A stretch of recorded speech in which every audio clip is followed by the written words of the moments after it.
स्नातक तृतीय वर्ष कक्षा में सभी विद्यार्थियों का स्वागत। अभिज्ञान शाकुंतलम का क्रमशः हम अध्ययन करते आ रहे हैं। चौथे अंक का जो अध्ययन है, चौथे अंक की कथा है, वो अपनी चल रही थी। क्रमशः कणव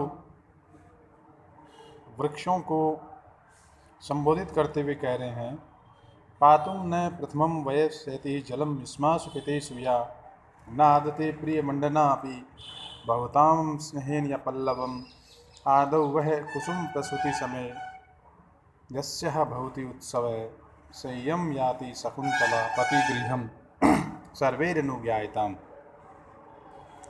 प्रस्तुत श्लोक में शकुन्तला के प्रकृति प्रेम का चित्रण किया गया है।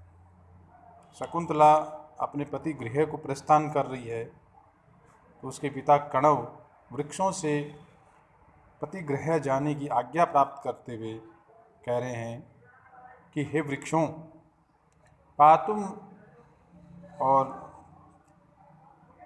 आप ये भी जान लें कि ये जो श्लोक है अभिज्ञान शाकुंतलम के जो चौथे अंक के महत्वपूर्ण जो 4 श्लोक, प्रसिद्ध 4 श्लोक जिनकी चर्चा चलती है, उन 4 श्लोकों में ये श्लोक गिना जाता है।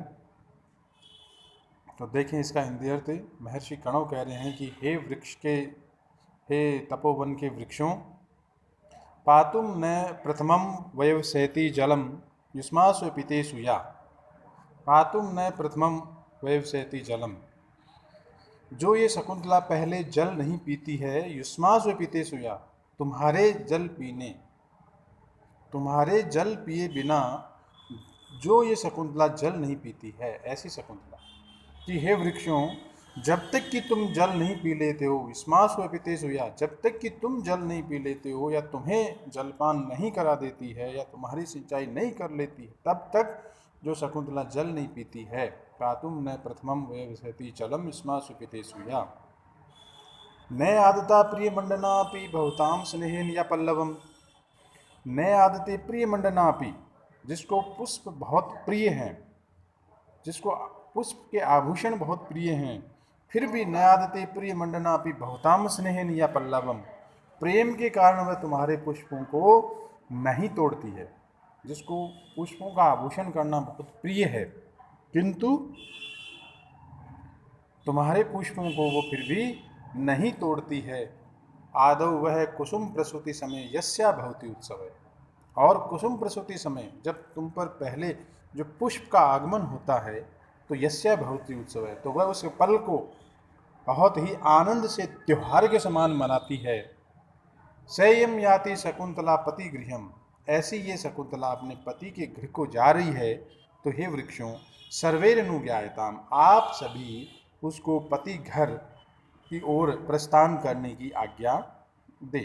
तो प्रस्तुत श्लोक में शकुन्तला के प्रकृति प्रेम का चित्रण किया गया है और ये बताया गया है कि शकुन्तला वृक्षों का जल सिंचन करने के बाद में ही पानी पीती है, पुष्पों को नहीं तोड़ती है। तो इस प्रकार शकुन्तला का प्रकृति प्रेम प्रस्तुत श्लोक में बताया गया है। ये इस श्लोक का हिंदी अर्थ है। आगे जो श्लोक हैं, शकुन्तला की 2 सहेलियां उस समय वहाँ खड़ी है जब शकुन्तला अपने पति गृह को प्रस्थान कर रही है, और विदाई की उस वेला के समय उसकी दोनों सहेलियां अनसुया और प्रियंवदा खड़ी हैं। तो प्रियंवदा कहती है कि उद्गीर्ण दर्भ कवला मृगी परित्यक्त नर्तना मयूरी अपसृत पांडुपत्र मुच्चन्ति अश्रुयुलता। प्रियंवदा कह रही है, प्रस्तुत श्लोक में शकुन्तला के आश्रम में स्थित पशु पक्षियों के प्रति जो प्रेम, उसकी अभिव्यक्ति इस श्लोक में की गई है। प्रियंवदा कह रही है कि शकुन्तला देखो, उद्गीर्ण दर्भ कवला मृगी, जो मृगी है, आश्रम में रहने वाली जो हरिणी है, उसने आपकी इस विदाई वेला पर दुखी होकर के घास को चढ़ना बंद कर दिया है। उद्गीर्ण दर्भ कवला मृगी है, हरिणी ने जो मुंह में ग्रास ले रखा था, जो तृण ले रखे थे, उसका भी वमन कर दिया है। परित्यक्त नर्तना मयूरी, और जो आश्रम की जो मोरनी है उसने नाचना छोड़ दिया है। अपसृत पांडुपत्र मुच्चन्ति, अश्रुयुलता, जो आश्रम की लता है, बेल है, उस बेल ने अपने पीले पत्ते उसी तरह झाड़ने शुरू कर दिए जिस प्रकार की वो मानो आंसू बहा रही हो। तो इस प्रकार प्रस्तुत श्लोक में शकुंतला की विदाई वर्णन को दर्शाया गया है। और पशु पक्षियों की जो उसका प्रेम है उनके प्रति, उस प्रेम की अभिव्यक्ति इस श्लोक में की गई है कि आश्रम की हरिणी ने जो घास का तिनका मुंह में ले रखा था उसका वमन कर दिया है, उसको छोड़ दिया है। मोरनी ने नाचना छोड़ दिया है और आश्रम की जो लताएं हैं उन्होंने अपने पीले पत्र इस तरह छोड़ने शुरू कर दिए जिस प्रकार की वो मानो उसकी विदाई वेला में आंसू बहा रही हो। अगला जो श्लोक है, महर्षि कणव कह रहे हैं, अस्मान साधु विचिंते स्वयं धनानुकुजैश्चात्मन सत्वयी अस्याः कथम अपि अबाधौ कृतां स्नेहे प्रवृत्तिस्तां सामान्य प्रतिपति पूर्वकम यम दारेषु दृश्यः त्वय्याः भाग्याधीनमत्तः परम न खलु स्त्रीः बंधुरभियाचते। प्रस्तुत श्लोक भी उन 4 महत्वपूर्ण श्लोकों में है जो अभिज्ञान शाकुंतलम के चौथे अंक के महत्वपूर्ण श्लोक है। यहाँ महर्षि कणव राजा दुष्यंत को संबोधित करते हुए एक संदेश दे रहे हैं कि हे राजा दुष्यंत, कि अस्मान साधु विचिंते संयम, कि संयम रूपी धन वाले हम लोगों को और उच्च कुल को और तुम्हारे प्रति इसके द्वारा किसी भी रूप में बिना बंधुजनों के प्रयास किए गए उस प्रेम के व्यापार को अच्छी तरह सोच विचार कर कि असमान साधु विचिंते संयम, कि हम सन्यासी जो कि संयम रूपी धन वाले हैं इनको तथा उच्च कुलैश्च आत्मन, अपने ऊंचे कुल का विचार करके, यानी हमारा विचार करके और अपने ऊंचे कुल का विचार करके, हे राजा दुष्यंत, तथा कथमपि अबांधव कृताम स्नेह प्रवृत्ति श्याम, तथा आपने जो शकुंतला के प्रति जो प्रेम किया है, जो बिना बांधव की स्वीकृति के जो आपने शकुंतला से प्रेम किया है, त्वय्यासी कथमपि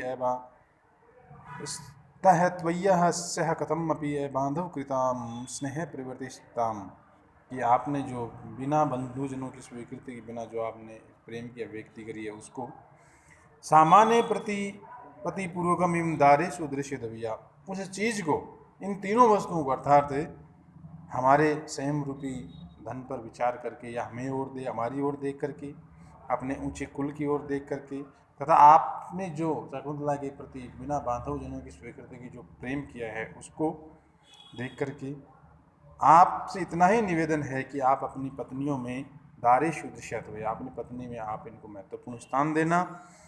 भाग्याधीन मत है परम, भाग्याधीन मतम परम, बाकी एक स्त्री का भाग्य अधीन होता है और कोई कामना नहीं की जाती, जो भी होता है वो स्त्री के भाग्य के अधीन होता है। न खलु स्त्री बंधु व्याजते, उसके संबंध में उनके जो सगे संबंधी है वो याचना नहीं करते हैं। अर्थात महर्षि कणव का इस श्लोक में कहने का तात्पर्य इतना ही है। दोनों एक बात देखें कि महर्षि कणव राजा दुष्यंत को संबोधित करते हुए श्लोक कह रहे हैं कि असमान साधु विचिंते, यानी हमारा विचार करके, हमारे संयम रूपी हम सन्यासियों का विचार करके, अपने ऊंचे कुल का विचार करके और आपने जो प्रेम किया है उसके बारे में विचार कर पत्नियों में अच्छा महत्वपूर्ण स्थान देना, बाकी सब भाग्य के अधीन होता है, उसके बारे में हम आपसे कोई याचना नहीं करते हैं। इस प्रकार यहाँ शकुंतला के लिए जो बात राजा दुष्यंत के प्रति कणव कह रहे हैं उसका वर्णन किया गया है। अस्मान साधु विचिंते स्वयं धनान उच्चकुलैश्च आत्मनः स्वे त्वय्यस्याः कथमपि अबांधव कृतां स्नेह प्रवृत्तिश्चतां सामान्यः प्रतिपति पूर्वकम यम दारेषु दृश्यः त्वय्या भाग्याधीनः परम न खलु स्त्रीभिर्बन्धुभिर्याच्यते, कि हे राजा दुष्यंत, आप हमारा विचार करके, अपने ऊंचे कुल का विचार करके और आपके प्रति किया गया शकुंतला का प्रेम और शकुंतला के प्रति किया गया आपका प्रेम, उसका विचार करके आप अपनी सभी पत्नियों में शकुंतला को अच्छा महत्वपूर्ण स्थान देना, बाकी भाग्य के अधीन होता है, उसके बारे में हम कोई याचना नहीं करते हैं। तो आज की इस कक्षा में इतना ही, आगे हम और अध्ययन करेंगे। बहुत बहुत धन्यवाद।